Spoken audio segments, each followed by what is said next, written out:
भी नहीं चाहते इसके लिए कहना है मेरी किस्मत में तू नहीं शायद ऐसी बात नहीं है। मेरी किस्मत में तू नहीं शायद तू तेरा इंतजार करती हूँ मैं तुझे प्यार करती थी मैं तुझे प्यार करती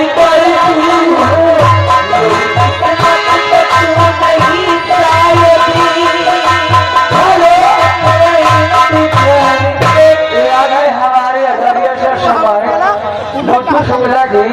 सारी मौत कराएंगे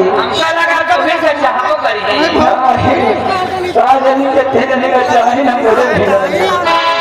समझे प्यार तो आज मैं तुझसे प्यार करती हूँ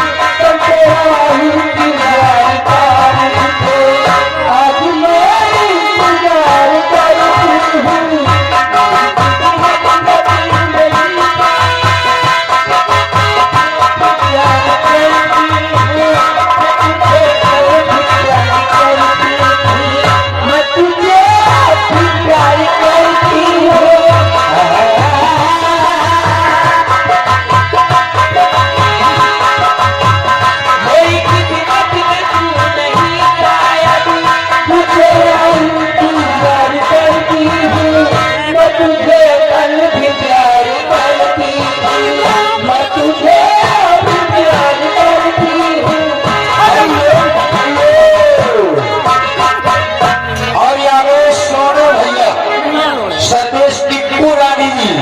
वाले हैं